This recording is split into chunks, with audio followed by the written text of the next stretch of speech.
Welcome to Village Church. My name is Zach. I'm the online pastor here at Village, and we are so glad that you are here. And if you are new, a special welcome to you. Now, we know that this past year and a half has been unlike anything we have experienced. And in anticipation of that, we have a new fall series, and it is unlike anything you have experienced. Pastor Mark breaks down concepts that you have never heard before. So, take a sneak peek at what's to come. If you look at Leonardo da Vinci's painting, The Last Supper, you'll see a series of bread rolls that run across the center of the painting. A few years ago, a musician found that by drawing the 5 lines of a musical staff across the painting, the bread rolls combined with the apostles' hands lined up to make musical notes. When read from right to left, which was Da Vinci's writing style, the notes combined to make a 40-second composition, literally a song. Even disbelievers have admitted that the composition's perfect harmony is too good to be a coincidence. Da Vinci was an expert musician as well as a painter, so he knew what he was doing. A song, hidden in plain sight. What is the thing we all want more than anything? What's behind almost every choice you make? Every moment, 1,000 times a day, every day. What's the thing we all are searching for? It's been called a lot of things across time, but we call it happiness, joy, pleasure. Our own joy is literally the thing that drives all other things. Our choices, our friendships, our work, our hobbies, our values, virtues, obsessions, sins, what we do with our time, our talent, our treasure, all of it is driven and shaped by this one search. This isn't a new thought, of course. Philosophers and storytellers and scientists and psychologists and sociologists, they've been telling us this for years.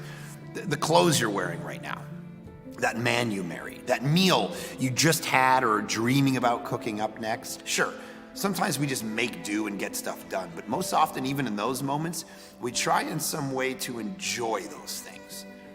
Happiness, it drives everything. It's what it means to be human from the cradle to the grave. None of this is all that debated. Where all this gets interesting is the ways we try to be happy, the ways we try to find the joy that we're all looking for. The answer to where it's all found, the keys to happiness, is exactly what we've been trying to answer since we were drawing on walls and tracing the stars.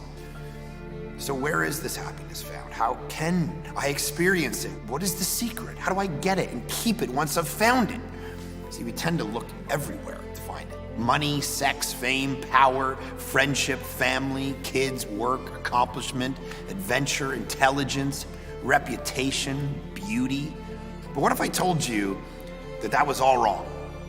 That all these years we've been looking in the wrong places, to the wrong things, not to things that help, but actually end up harming us.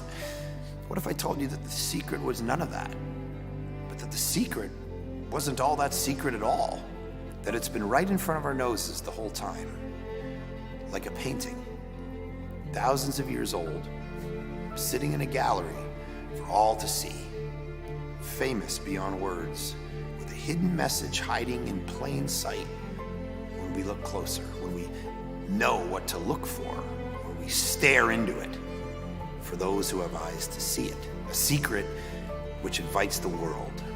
Come closer, look, and truly live. You see, God told us 2,000 years ago the what, the why, and the how of happiness. 9 unbelievable keys to what we've all been looking for our entire lives. We've missed them, but it's time to discover them.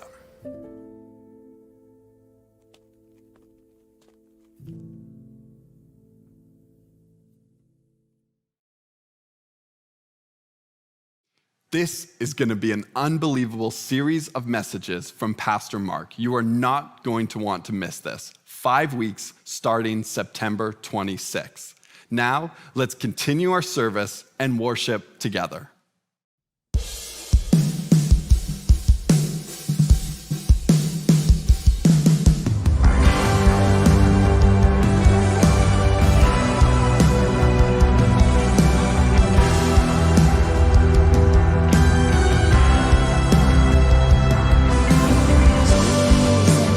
You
Why me? I thought I've been obedient to you.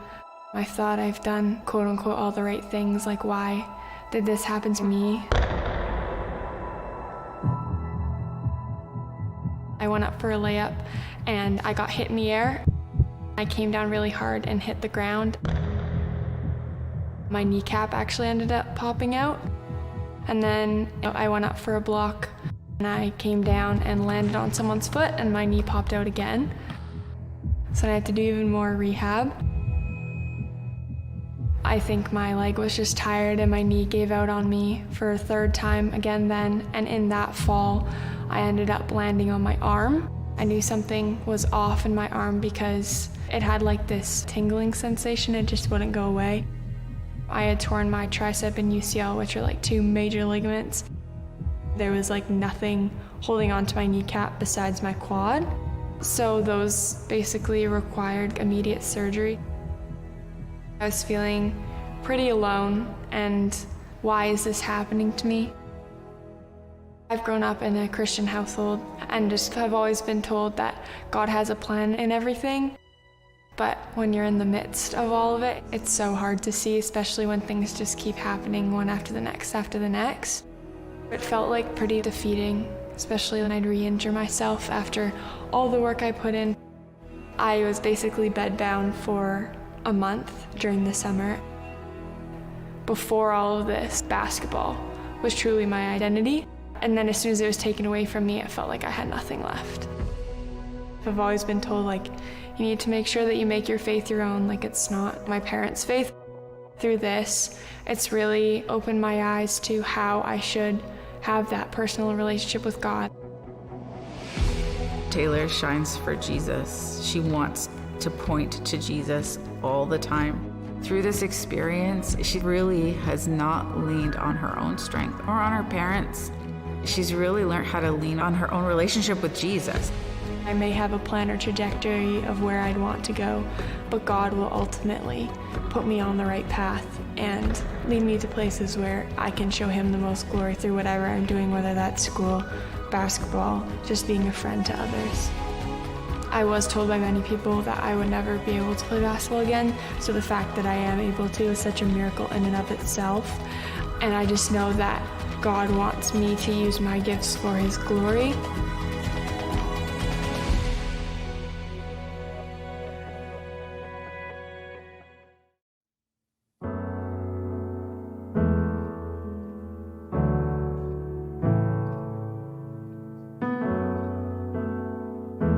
Sing, let the King, and let the King of my heart be the mountain where I run, the fountain I drink from. Oh, He is my song. And let the King of my heart be the shadow where I hide, the ransom for my life. Oh, He is my song.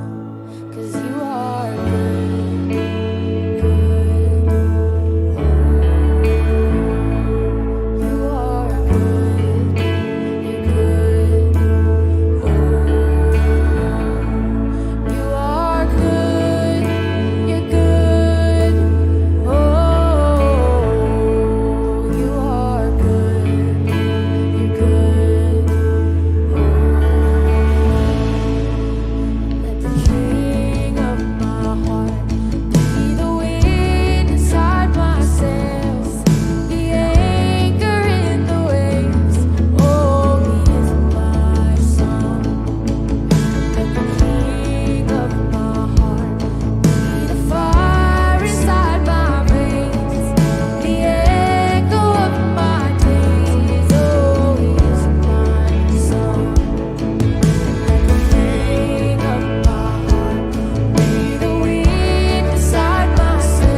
gonna let me down. You're never gonna let me down. You're never gonna let me down. No, no, no. You're never gonna let me down. Jesus. You're never gonna let me down. No, no, no. You're never gonna let me down. You're never gonna let me down. 'Cause you are good, you're good. Oh, you are good, you're good. Oh, you are good, you're good. Oh, you are good, you're good.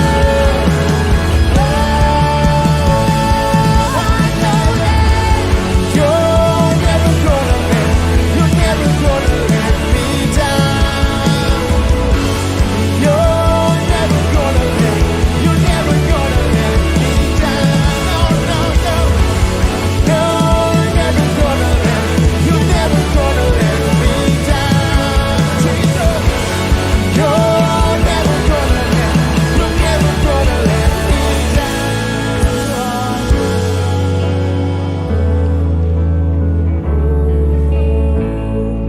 You are good, you're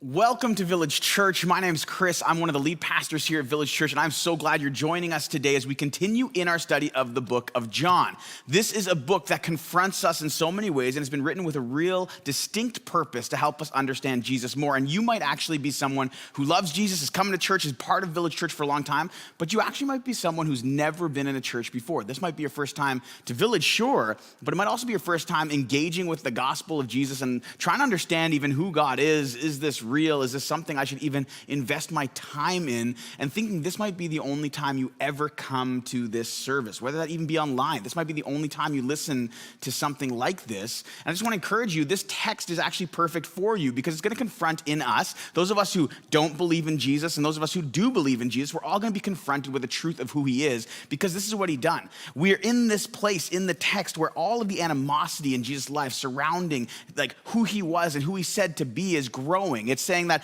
these people want to actually kill Jesus and put him to death because of who he says he is. He constantly, over and over and over again, doesn't just identify to do good things, which he does, right? He heals the sick. He helps blind people to see. He actually like raises people from the dead. He does all these really good social things. He actually even, you might think this is the great one, he like turns water into wine so a party can keep going. Like these are things that he does. And so it's easy for us to just take those at bay and say, wow, he's a really amazing, incredible, supernatural, good guy. But the reason Jesus is in trouble here and the sake that people want to kill him is because he actually keeps saying that he's God. He keeps putting himself as equal to the God of Israel, the one all of the people in this context know. And in fact, in this passage, the one they're celebrating. They're at this festival of booths. It's this festival where they're celebrating the goodness of God. The goodness of God in this time when they're in the wilderness, how he showed up for them providentially, how he showed his faithfulness, how he guided them, and how he was with them. And yet Jesus here is God incarnate in the flesh with them and trying to tell them who he is, and they're confronting him and wanting to kill him. So that's the status of the text we're in. That's kind of the context where we're at. This festival where there's thousands of people coming from all over the region to this one place, Jerusalem, the cultural hub, the religious hub. And so you see different groups of people. In fact, the passages we just went over last week talk about these people who didn't really know who Jesus was. They're wondering why people are trying to kill him, and they think he has a demon in him. And then today we're going to talk about a different crew of people who know the religion of the time. They are good followers of God. They know his rules, and they've actually, through their study of him, established this understanding of what it would look like for the Messiah to come. So when they're confronted with Jesus, they don't believe it, even though he truly is God. I'm going to read the passages for us. We're starting in verse 25 of chapter 7, and then we're going to go through it verse by verse. So this is just an opportunity for us to really get to know what we're talking about and get into the text a little more, and also then see what that means for us, because there is some really applicable things. So verse 25 starts like this. Some of the people of Jerusalem therefore said, "Is not this the man whom they seek to kill? And here he is speaking openly, and they say nothing to him. Can it be that the authorities really know that this is the Christ? But we know where this man comes from. And when the Christ appears, no one will know where he comes from." So Jesus proclaimed as he taught in the temple, "You know me and you know where I come from, but I've not come of my own accord. He who sent me is true, and him you do not know. I know him, for I come from him, and he sent me." So they were seeking to arrest him, but no one laid a hand on him because his hour had not yet come. Yet many of the people believed in him. They said, "When the Christ appears, will he do more signs than this man has done?" The Pharisees heard the crowd muttering of these things about him, and the chief priests and the Pharisees sent officers to arrest him. Jesus then said, "I'll be with you a little longer, and then I'm going to him who sent me. You will seek me, and you will not find me. Where I am, you cannot come." The Jews said to one another, "Where does man intend to go that we will not find him? Does he intend to go to the dispersion among the Greeks and teach the Greeks? What does he mean by saying, 'You will seek me, and you will not find me, and where I am, you cannot come'?" And this is the text we're faced with. You can see the drama play out. You can see this moment where Jesus is teaching to the people. And then there's these Pharisees, these religious rulers of the day who are upset about what Jesus is saying, but at first they don't confront him, which causes some turmoil in the hearts of the people watching. And then finally, they have enough of Jesus and they actually want to go and get him and they want to actually arrest him, but he can't be arrested at this moment because his hour has not yet come. And he starts saying these things about where he's going and what this means. So let's dig in.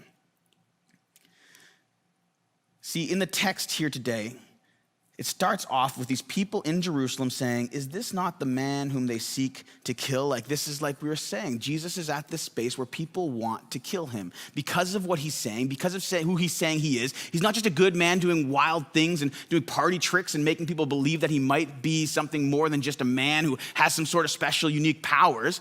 He's actually saying he's God.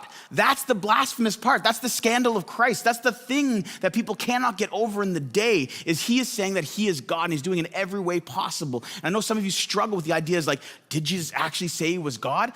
Like that is the reason they seek to kill Jesus, is because he's confessing and saying that he is actually God. And so we have these people in Jerusalem, the people who know, and yet Jesus is speaking openly with authority to them. You see, this is what's interesting, though, about how Jesus is talking. See, here's Jesus speaking openly, and they say nothing to him. Who is the they? The they is the Pharisees, the religious elite, the people who want to kill him. So you have this weird context and structure happening, which is actually changing the hearts of the people around them, changing their understanding, having them question, who is this man Jesus actually? The inactivity of the religious people in the day who are letting Jesus speak openly in the temple, in the religious festival of booths, this one that's here to honor God, is causing the Jewish people of the day to question if he's actually just a man, or if the authorities actually know that he's Jesus. This is so interesting because you can tell that the people of the day knew their faith. So they knew who God was, but they also knew their authorities, and they trusted their authorities even around the matters of God, to a point of saying, like, this is the person that I believe in. They believed their religion more than they believed in the God they worshiped. They followed their religion more than they followed the God that they worshiped. And they're stuck in this place where they had to question, like, is this actually someone more than who we thought it was? And this is where it gets really interesting, because when you look at a text like this, and they're looking to their authorities around the claims of Jesus, this is something I think a lot of us can identify with. If you've been raised in the church, maybe you were raised in a church that's different from Village, because Village tends to be this mixed bag of places. Like when people ask me, like, what kind of denomination is Village as a pastor? Like, Chris, like, what is Village aligned with? It's kind of hard to describe. Like, it's not hard to describe the actual alignment we have, but it's hard to describe the makeup of people who make Village up. Like, I remember, because they come from all different camps. They come from places of really charismatic backgrounds where people are blowing shofars and waving flags. They come from more conservative backgrounds, like myself. I was raised in a Baptist church, quite conservative, and we have people all over the spectrum, which creates some really interesting moments. Like, I remember we went to this one hospital visit, and I brought one of my colleagues with me, and he was raised in a more charismatic background. And so we're here, and we're praying for this guy, and he's in a hospital bed. And at this point, he's actually he's passed out. And so we're praying for him, and we're praying over him. and the door's open. It's like a shared room, right? And so I'm always conscious and thinking through kind of some of the things that like I hold on to because I wasn't a pastor all my life. So I come in a little bit skeptical of what it looks like to be a pastor and what you need to be. And I tend not to try to be overly religious because that's really just not me. And I want an authentic relationship with Jesus first. That's where I want to start. And so I'm in this moment in this room and I'm aware of our surroundings, right? I'm looking around like, okay, there's people in the room here. Maybe something we say will help them as well since this guy can't really hear us. And I start praying. And then my friend, during my prayer, he starts praying, and I'm like, okay, that's cool. We can do this dual thing where we're both praying, and God could hear both of us, right? That's okay. And then he starts speaking in tongues, like in a whole way, like, and if you know what that is, it's like considered to be this way where he's speaking this language that like I can't actually interpret at this point. He's just going off speaking in tongues and singing, and I'm like, okay, that's a little different. I look back, and a nurse stops at the door to make sure everything's okay and nothing bad's happening in the room. And then one of the guys in the hospital bed, like 2 over in the same room, stands up and like raises his hands and walks over and starts speaking in tongues of like a different language. And so now I got these 2 guys like speaking this language I can't like, and if I was to focus just on like the religion of things that are happening, I feel like from my own experience in life, I'd be a little thrown off. I'd be a little concerned. I wouldn't know really what's happening in the space. But because I also knew how much my friend loved Jesus, I can trust that, like, in this moment, Jesus might be doing something outside of my understanding. He might actually be present. And one of the concerns that happens is when you place, like, your understanding of God on the religion that you face, like, that's where you start putting your faith. You start putting your faith in what Mark says on a Sunday. You start putting your faith in the teachers of the day and the things you know, and you don't put your faith in Jesus. And some of us care more about the religion that we're in than the God that this religion is pointing to. Like the things that we care more about the praxis of the faith than we do actually the God that we have faith towards. Like we spend so much time trying to understand our religion and the rules of that religion and the structure and why we do and who we should respect and all the authorities in it. And we don't get to know Jesus in the midst of it. Like this people group is looking at the God of the universe and they're hearing him preach and teach openly in the presence of him being there. And they're asking, like, do the authorities think that this is God? They're not making the decision on their own. You see, my faith growing up was all about my parents' faith. It wasn't until November 5th, 2012, where I questioned it for myself and it became my own. And some of you who are in your 50s and your 60s, some of you in your 70s, some of you who are young, sure, like in your 30s and your 20s, all of us, all over the spectrum, some of us in church who have been here our whole lives may have never had a moment to actually question if Jesus is really the king of the universe, and we've become cultures of like people of our religion and our culture, and that's all we know, and we're fine with it because it's comfortable. Because I promise you, once you start following Jesus, it will get uncomfortable. In the same way, because he calls us to greater things. He wants to transform things in our life. He wants to push us forward. But I want to encourage you, like that will be the most powerful move of your life, to move from what the authorities say, the spiritual leaders in your life, the churches in your life, and move into what Jesus says. Like, can I just give you back something here? Can I just give you some authority? Let's say, I'm just going to speak to the parents in the room for a minute, or anybody who wants to be a parent one day. You are the spiritual leaders of your home. Every single data point that we see, everything, they did a hemorrhaging faith study on why young adults and youth are leaving the church in droves. And it came down to how their parents, the one thing that would keep them aligned with, the one big factor that caused them to think about Jesus, pursue Jesus, fall in love with Jesus, follow Jesus more, was not the religious group they identified with or their parents identified with. It was the real on-the-ground love and care that their parents showed for their own love for Jesus. It's like, it's the real stuff. It's how their parents it wasn't how their parents loved the church and pushed church on their kids and said, hey, you need to go to church and you need to hear what these religious people are saying. It was saying, it's all about how the parents love Jesus. That is the one factor that contributes the most to your kids loving Jesus. And I know that's a desire of a lot of you. But is your desire ultimately about Jesus, or is it about following a religious group? Because this is what the people are caught in. They're not sure what to do with Jesus, and so they look to their religious authorities more than anything else to make and define their life. You see, and it shows that it's more than just the religion, it's other things they've learned.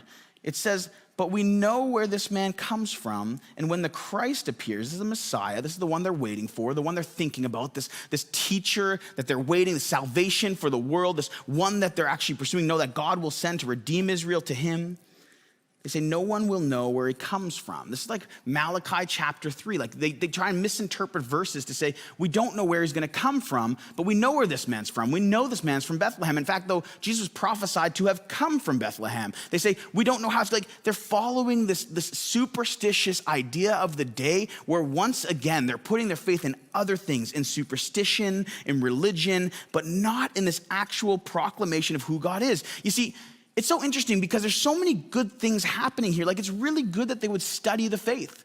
It's really good that they'd want to follow good leadership. It's really good that they'd want to actually know the ins and outs of how this is, but they're missing the main point. And this is where it's sneaky.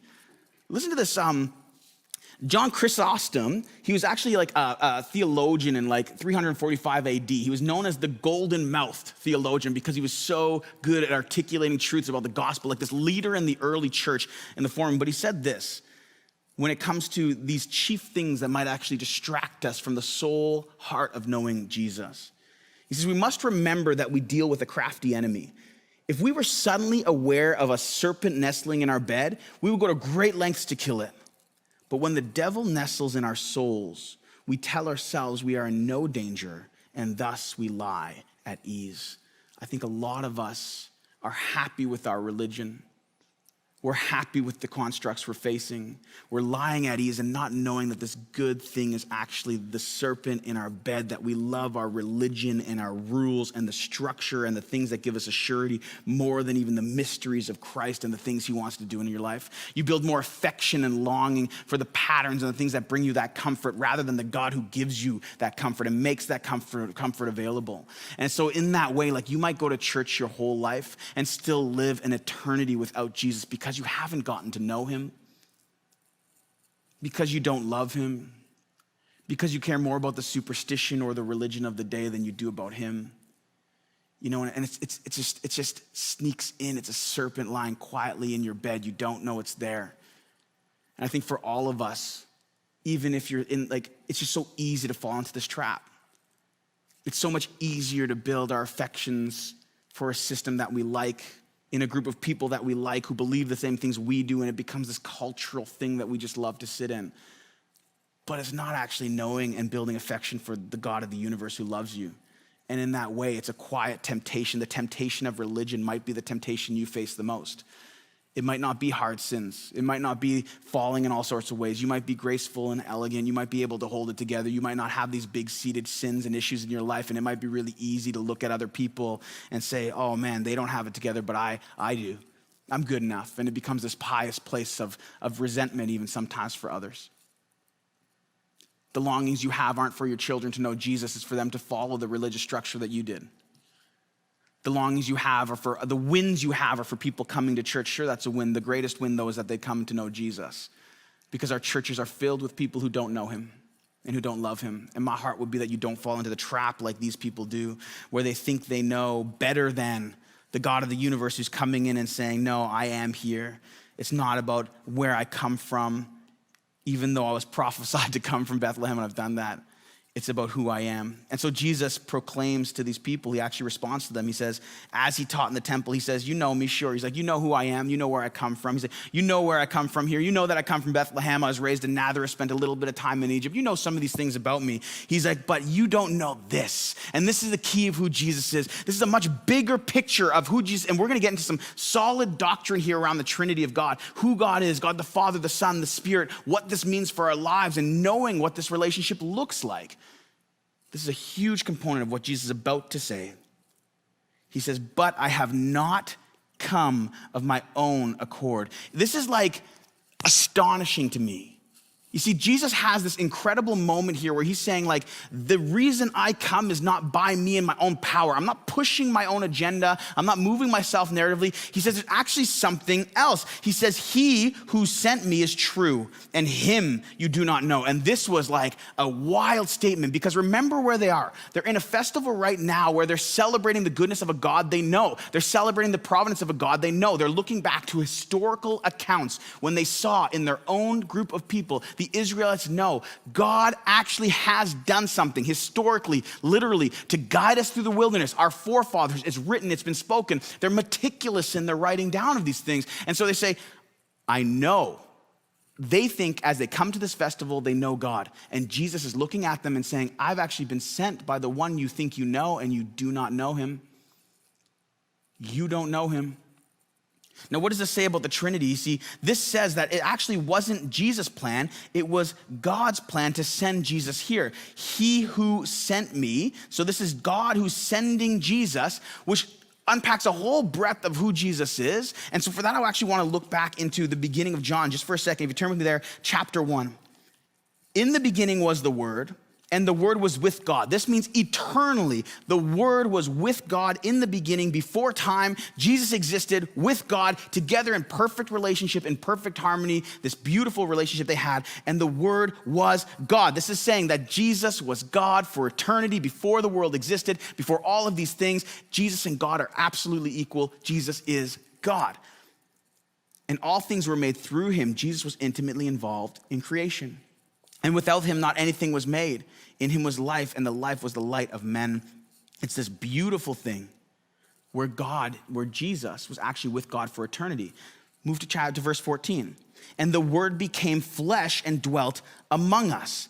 You see, there's this beautiful thing where it's like we have Jesus coming to earth incarnationally through Mary, right? This immaculate conception, this beautiful thing where Jesus is born of a Virgin Mary and now lives. This God who existed forever comes into the history of the world and actually steps into it. But he does it, why? Because he was sent. This tells us that Jesus, though he was equal with God in eternity, this perfect relationship, for the sake of salvation, humbled himself to the plan of the Father so that we might find salvation, so that we could be saved, so that he could be sacrificed. Like Jesus submitted to the Father's plan for his life. You know, all throughout the Bible, all throughout the New Testament, there's these beautiful pictures that once God was actually flesh, when Jesus came to earth, we start to actually see what it's like to have God among us. And Jesus becomes this model even for us to actually strive towards and live unto and understand how he would function in different situations, how he shows grace and how he shows truth, how he loves people unconditionally, how he spends time with the people that others would consider less than or worse or far off, or people that are too dirty to spend time with. They wouldn't want to spend time with them. And we see Jesus do all these things. But one of the things we don't spend enough time thinking about is the way that Jesus submitted himself to the Father's plan. Just picture this for a second. Jesus is God, equally God. I think sometimes we picture this where it's like we have this tiered system of like importance in the church, where we have God the Father, who's this overlying arcing power of everything. And then we have Jesus, who's like not equal to. And then we have the Spirit, who's like someone we can call upon and ask when we need help with, but we don't really talk to him as much. But it's like, this is saying Jesus is equal, but then chose to submit to the Father's plan, that in good relationship, there's submission. I did a wedding this weekend, and I've done a lot of weddings, but this is maybe my favorite one. You see, this couple couldn't be more different than each other. Like, this one girl is super social, loves to hang out with everybody, loves to talk. This other guy is the most introverted, like incredible man, but loves time by himself. And my wife and I got to do premarital with them. And this was the one thing that just kept coming back, was like their differences and the tension sometimes those differences can create. So it was important they communicate well. It was important that they learn to talk about what they need and share what they need. It's important that they know what each other's love languages are so they can satisfy those wants and longings in each other's life. But one of the things that we talked about the most was this picture of co-submission. Like, I looked at the husband, I said, if you want to be a good husband under Jesus, like, your call is to love your wife by dying for her, like dying to yourself like Christ did for the church. It's this call that the Bible puts on you to actually submit all of your longings, your desires, your wishes, so that you would be less than your wife, so that you could raise her up to be all that God intends for her to be. And in that same passage, it's interesting that it actually looks to the wife as well. And this is like language that everybody omits from their wedding ceremonies now. Like, they don't want to say this idea of like, I will obey or I will submit. Like, it's just not in the vows anymore, right? Like, you just don't have it sitting there. It's not like, it used to be like do you take this woman to be your wife to have, or to be your husband, this man to be your husband, to have and to hold, for better or for worse, for rich or for poor, in sickness and in health, to obey and to follow. It's like, that used to be in there, but not anymore. Like, that line has just been crossed out. Nobody likes it. It doesn't work. It doesn't fit with our culture. It doesn't fit with our narrative. But like, it's actually like, look at it in the context of the other verses. It's beautiful. It just told the husband to die to himself, to lower himself every day, to give up everything. And then it looks to the wife and says, hey, submit to your husband. It's like, oh, we don't like that. It's like, but that's actually a beautiful picture. These two people longing for oneness, like to actually seek and find the oneness in their relationship, submitting to each other, trying to fight over the lowest point so they can constantly be lifting the other person up to be all that God intends for them to be. And in this way, God had a plan for salvation to reunite humanity to him in this beautiful relationship, the one like we saw in the garden before Adam and Eve sinned. And he says that Jesus here submits to the Father's will. He's not less than in value, but he submits to achieve something. I heard this story like 7 years ago about this pastor who felt like he was an old, long Presbyterian pastor. They believed in infant baptism, and so he had been baptized as an infant, raised in the church, served Jesus faithfully for years and years and years and years and years. And then he retired, and there was a Baptist church that needed a preacher and asked him to come and preach with them.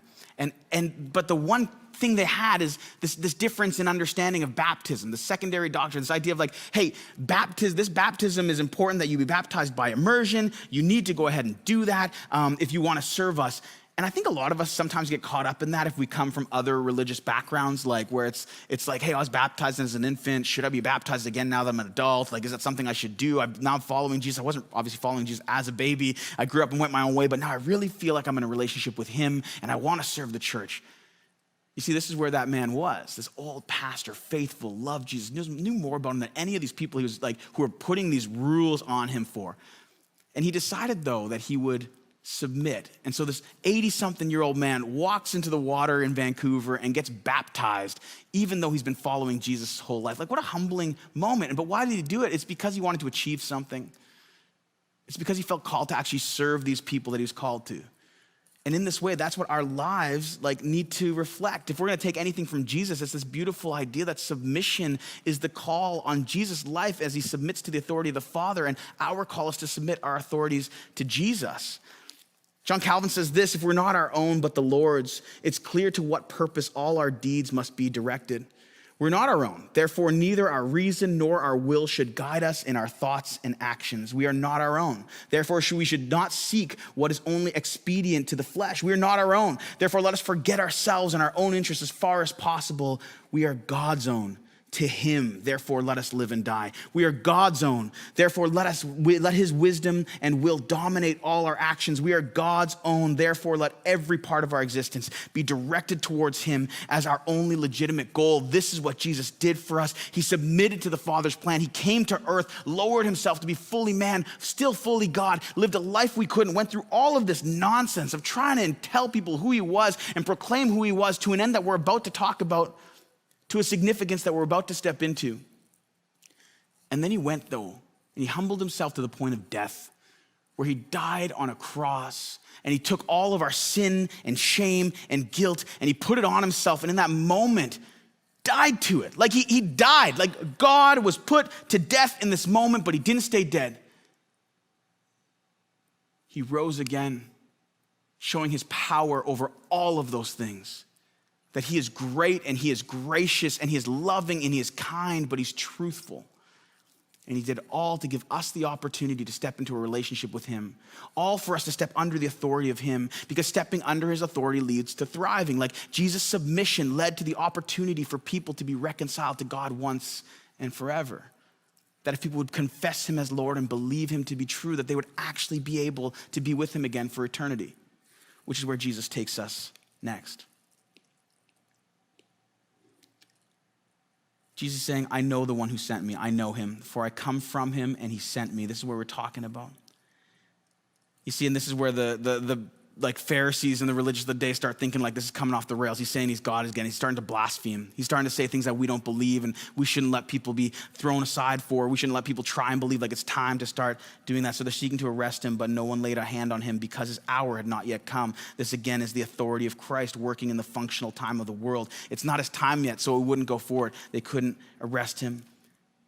And yet many of the people believed in him. You see, people were coming to believe in Jesus.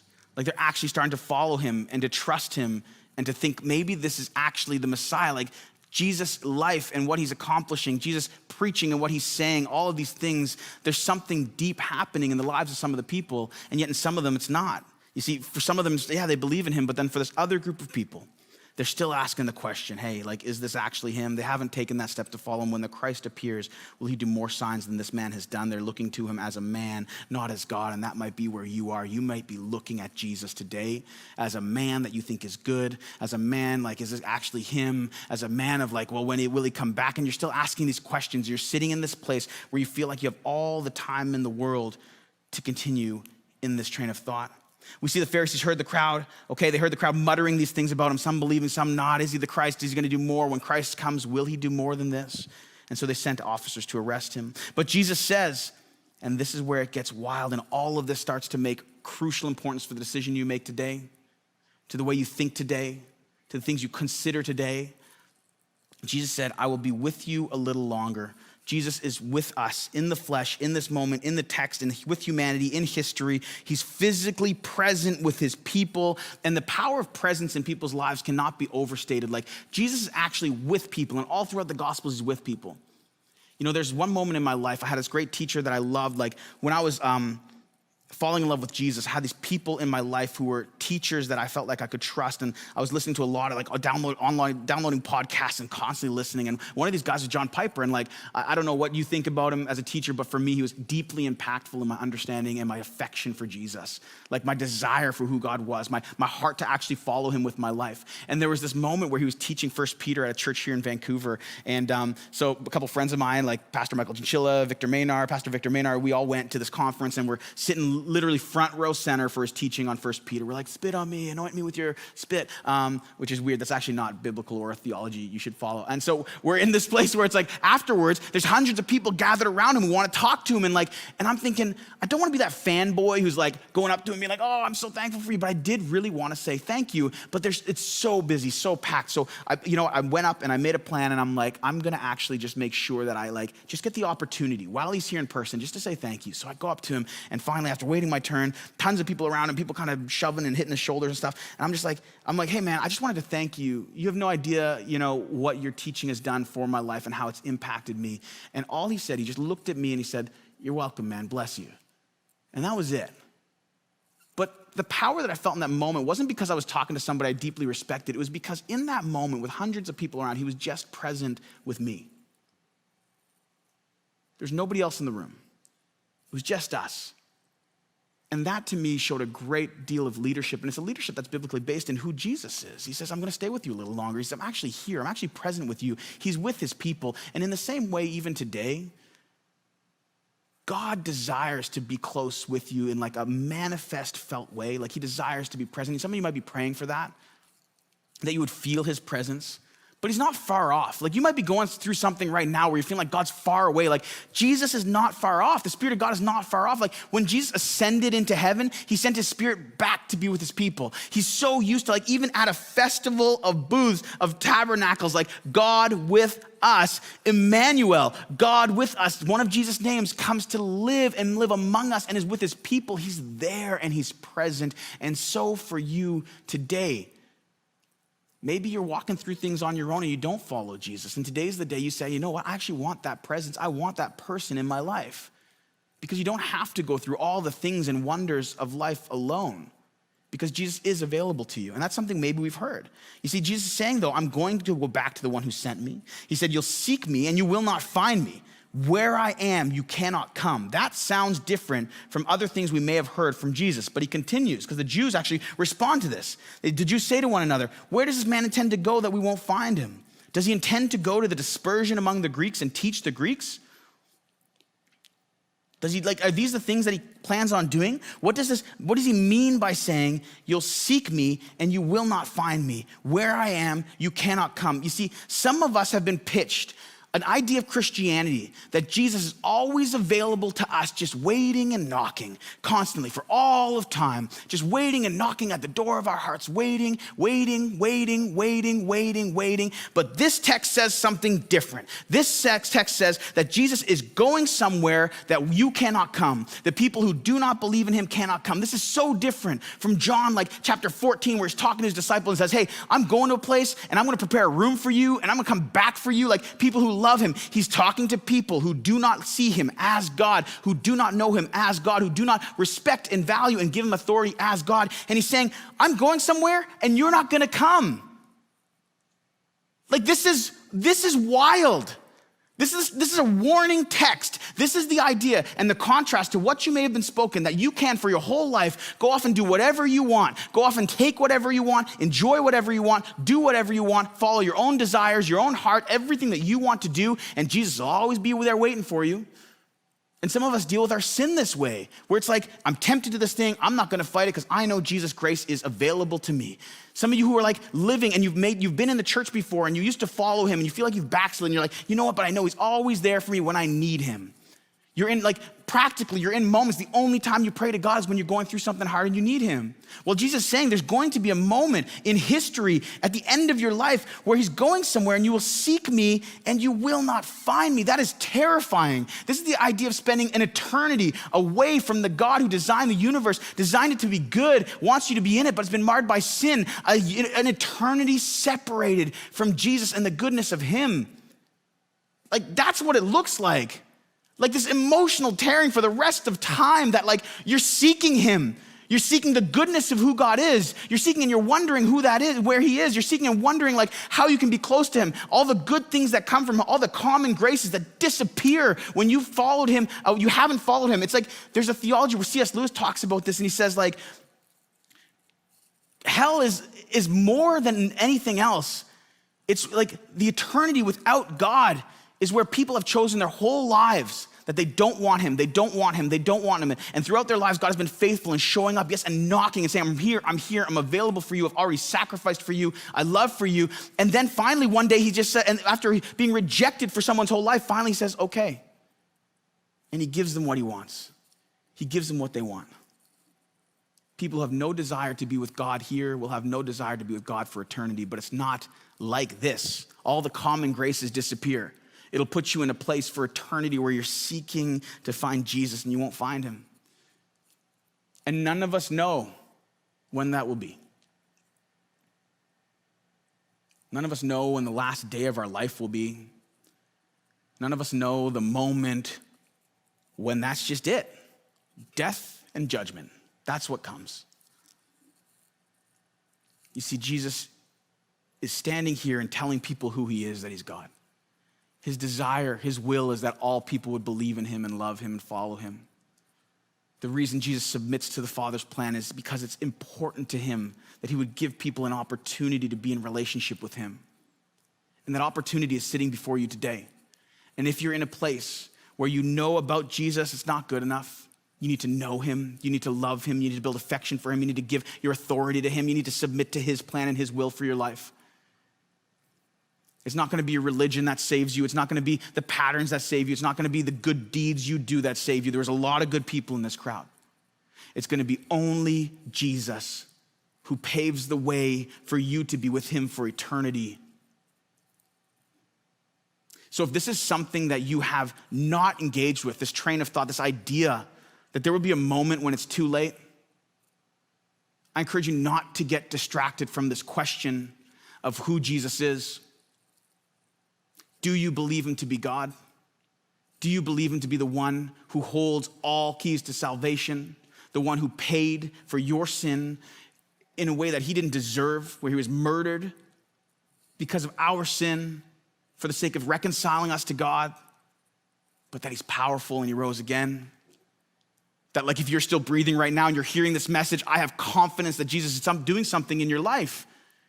Because right now he's talking to you and he's saying like, I don't want you to be in this place. Like, He's telling them the truth of what will happen in the end of not following and loving him. But his desire is that you would choose to follow him. That's why he goes to the cross. That's why he continues his journey. We're 6 months out from the death of Jesus, and he keeps walking towards the cross because he cares that you might follow him. He cares that you might love him and build your affection for him. He cares that you would know he is God, and that is what you would base your life and your understanding of the world, so that you would never be in a place for eternity where you seek him and you will not find him. I pray that wouldn't be true for anyone in my life, anyone in our church, anyone in the world. Would they come to know Jesus? Would they find him? And would it be a different understanding of who he is as God? Because it's that important. Where he's going, you cannot come. That's a scary text. And so if this is you today, I urge you, step into this relationship with Jesus. Deeply consider the things of Christ. Ask the doubtful questions. Ask the things that are holding you back. Get in good community where people can spur you on to him. Christians in the room who are following religion more than you're following Jesus, reassess that. As you worship today, actually consider what it looks like to step into your own relationship with Jesus. Not the relationship that your parents had with him or your church has with him. Because at the end of all things, Jesus isn't gonna stand there and say, what church did you go to? Did you speak in tongues? Did you not speak in tongues? He's not gonna ask these things. He's gonna ask, what did you do with me and the words that I spoke to you? What did you do with the word that became flesh and dwelt among us? What did you do with my sacrifice, with my resurrection, with my ascension, with the power I sent back to you through the Holy Spirit? What did you do with the person I am? What did you do with that information? Did you sit on it waiting, thinking that one day you might, but then you never did? Or did you accept fully Jesus as God today? And so, Jesus, we thank you that you love us and that you give us the opportunity to be in a relationship with you. That you spoke real words about what it would look like to live without you, a constant yearning and seeking, but never finding. But today, all of us who have breath have the opportunity to repent of our sin, to confess you as Lord, and then to live for eternity in your presence, with you physically with us. And so I pray for those of us who haven't questioned this in a long time, who haven't wondered if religion has taken the seat of Christ in our lives, or for those of us who had never wondered about Jesus at all. Would you, Holy Spirit, do what you do and transform and change lives? Would you help people fall in love with you? Would you build our affections for you? Would you help us disciple one another unto you? Would you do all the work that we cannot do, because you're the one who accomplishes and transforms us? And so we just pray that this would hold true for us, that we would one day, like you talked to your disciples, and that one day we would know you're preparing a room for us, that our excitement for heaven would be based on you, and that we today would give our lives to you in a new way that would transform us now and for forever. And we pray this in your powerful name. Amen.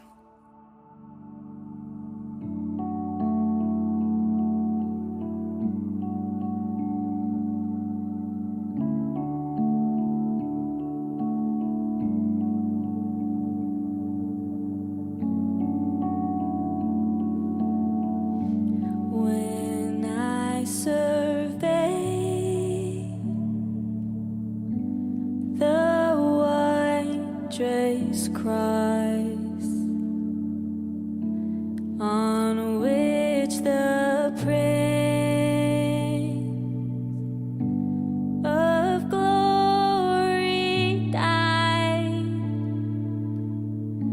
my richest gain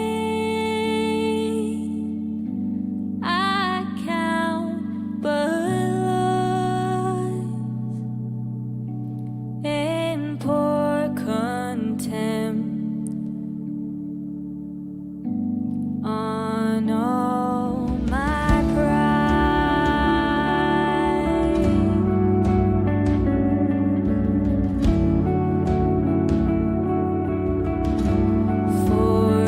Forbidden, Lord, that I should boast, save in the death of Christ my God.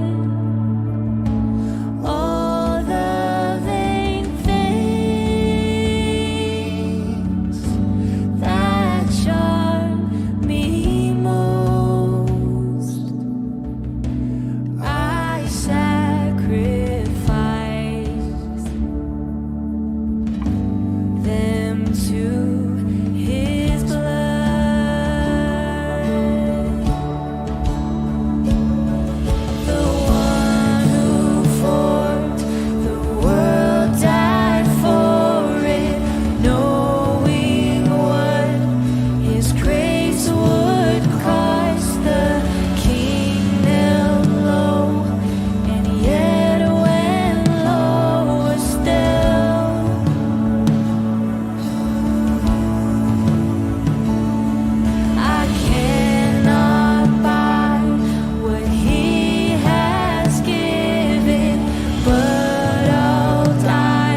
so rich a crown.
Of nature mine, that were enough, freeing far too small, love so amazing, so divine, demands my soul, my life, my all. Love so amazing, so divine, demands my soul, my life, my all.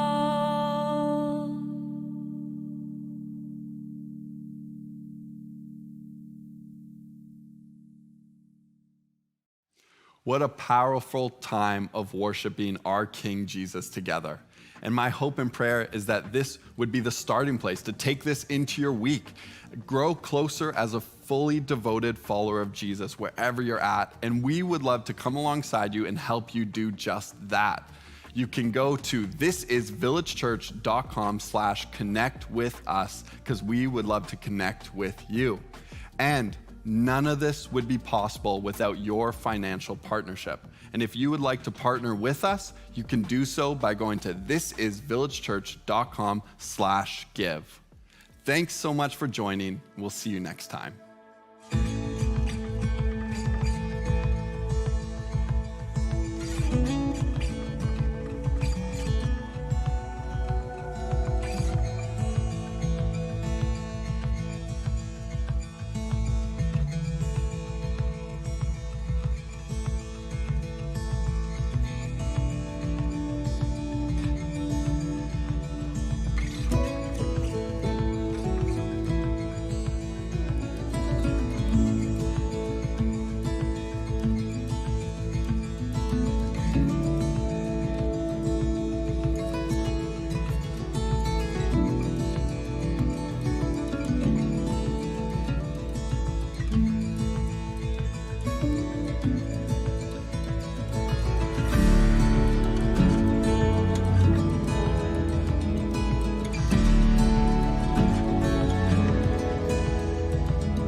you.